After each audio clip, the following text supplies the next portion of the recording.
ఏళ్ల తరబడి చాలా మంది ఇళ్లల్లో పేరుకుపోయిన ఈ వ్యర్థాల సమస్యకు ప్రభుత్వం త్వరలో చెక్ పెట్టనుంది. ఈ వ్యర్థాల సేకరణ కోసం నగరాలు, పట్టణాల్లో సేకరణ కేంద్రాలు ఏర్పాటు చేయనున్నారు. శాస్త్రీయ విధానంలో రీసైక్లింగ్ కు కార్యాచరణ ప్రణాళికలు రూపొందిస్తున్నారు. పర్యావరణం, ప్రజారోగ్యంపై ప్రభావం చూపుతున్న వ్యర్థాలపైన ప్రభుత్వం ప్రత్యేక దృష్టి పెట్టింది. నగరాలు, పట్టణాల్లో సమస్యగా తయారైన ఈ వ్యర్థాల సేకరణ, నిర్వహణ, రీసైక్లింగ్ కోసం ప్రభుత్వం కార్యాచరణ రూపొందించింది.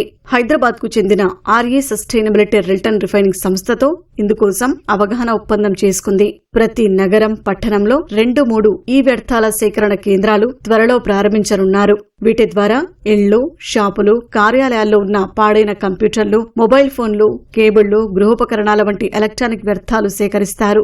వాటిని ఆర్ఏ సస్టైనబిలిటీ సంస్థ రీసైక్లింగ్ చేస్తుంది.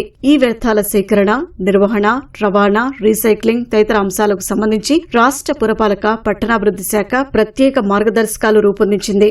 వచ్చే నెల 1 నుంచి ఇవి అమలులోకి రానున్నాయి.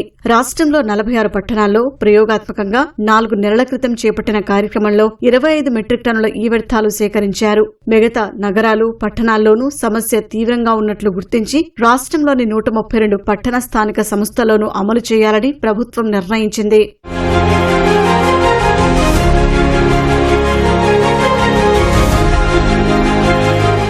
పురా నగరపాలక సంస్థలో త్వరలో ప్రారంభించే సెంటర్లకు ప్రజలు తీసుకొచ్చే ఈ వ్యర్థాలకు ధర నిర్ణయించి నగదు చెల్లించే ఆలోచన ప్రభుత్వం చేస్తోంది.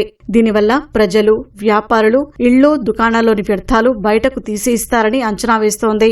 ఈ విధంగా సమస్యకు పరిష్కారం లభిస్తుందని అధికారులు భావిస్తున్నారు. ఈ వ్యర్థాల సేకరణకు త్వరలో యాప్ కూడా తీసుకొచ్చే విషయాన్ని ప్రభుత్వం పరిశీలిస్తోంది.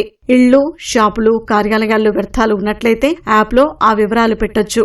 సెంటర్ల నుంచి సిబ్బంది వెళ్లి వాటిని సేకరించి నగదు చెల్లిస్తారు. అదేవిధంగా యాప్ ద్వారా ఈ వ్యర్థాలతో నష్టాలపై ప్రజల్లో అవగాహన కల్పించనున్నారు.